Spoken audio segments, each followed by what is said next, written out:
culture. I mean, when we were in Nanjing last year, we wanted to go to some of the early Chinese theater because we thought we really got to get to know them. Well, our host didn't want to go there. They hated that theater. That was Li Ping and Xin Ping. But I did want to say that we were once at an organizational conference at Case Western. David and Suresh were arranging, and for some reason, this was a long time ago, they decided in the group that there was genius, and that you wanted to find genius and what was genius, and and it started to get very, not only individualistic, but the genius was like beyond culture, and they settled on Mozart as the genius beyond all question. And this went on for a while, and then an African man stood up, the only African in the room. He said, "I must say, I hate Western classical music." He said, "It's a cacophony. All the instruments playing at once. You can't tell what any instrument is playing because they're all playing, and it's very confusing. And I like it when there's one instrument after another, so you know what you're listening to. So I'm afraid I do not see the genius Mozart of was not a Mozart." genius. Or maybe there is no genius. So that story stuck with me too.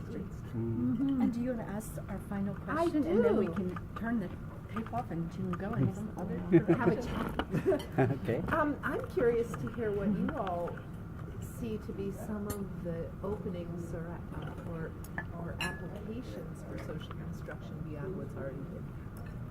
Beyond what's going to happen. Yeah, what's happening now? What are the openings? There are those which are opening now or which might be open sometime in the future. 'Cause Yes. Both. Yes, and. I mean, what I find is at a gathering like this, a workshop, people are taking this stuff in all sorts of directions that you never would have imagined. I mean, they find ways and means of working with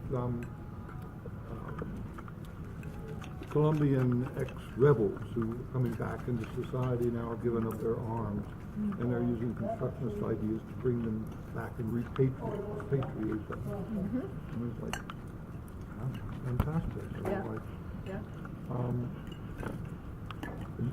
one after another, you just have to sort of learn these things that people have done with this in certain ways that you couldn't imagine. A nursery school in somewhere, or one of the visitors from China, Xingping, who's the male, they're using it, and it's an appreciative piece that they're using in the school system to reorganize the administration. And they love it. They want to put it in all the Chinese school systems. It's like bold ideas to bring this into policy.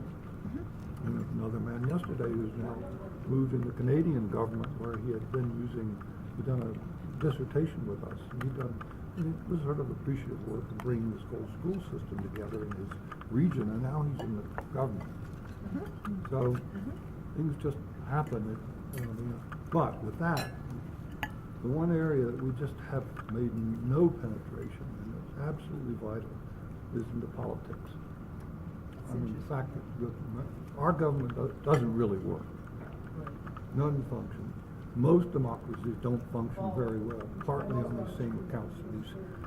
Our party against your party. I mean, democracy is not a particularly good, well-functioning process.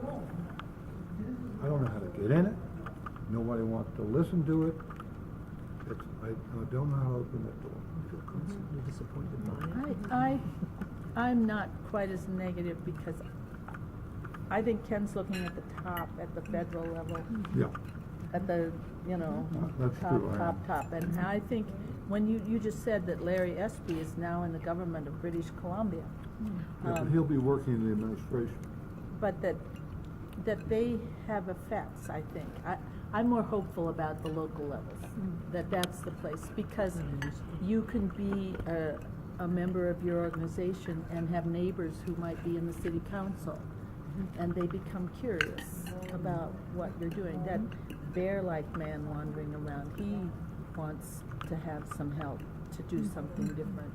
Because he said he's working in a place where it's a gigantic place where there are, he said, 1,000 stakeholders and a warfare among the different segments for 400 years. So there are possibilities. I wish, though, that in the United States there was more acceptability for these ideas. It's the last holdout, I think. I've actually been wondering in my mind and wanting to take away from here some questions about the Middle East. And That was my other yeah, issue and about I've wondered if there's anything happening, what is it, and if not, what are, here's my curiosity that goes with that. What are the gentle openings that you see in areas that are really entrenched for introducing a different, a both-and way of seeing things, a relational way of seeing things? One of the things that was sort of in the Middle East case, what we're trying to do is to get materials translated into Arabic and Farsi. And one of those is underway now. So we get some basic instructionist materials in it, translated and put on the web and just given away free. Now if we can continue that process, what we'll do is take books in AI, for example, get them translated into Arabic, and if people would be willing to give them away, downloading, do that. I mean, we've had great success so far with this little venture we've had with WorldShare. It's incredible. You put something out there and it travels around the world. And most people don't write these things to make money. Most of them write because they want people to use it. So there's a real opening there. If we can get the money to do the translation, and then you have to do a little bit more networking so that people know about this. But it will start flowing. It will start making its own openings, because everywhere people are hungry for this kind of thing. It's really interesting that way, because what it does is to kind of give the grassroots a lot of power. It says we all should have voices. We should be working together. And so it's a good set of messages. In terms of the gentle practices too, that a colleague of mine, Jody Kleiman, has a project now, and she's using a lot of at MSPP, a lot of social constructivist theory and practice, and she has a project between Palestinian and Israeli youth.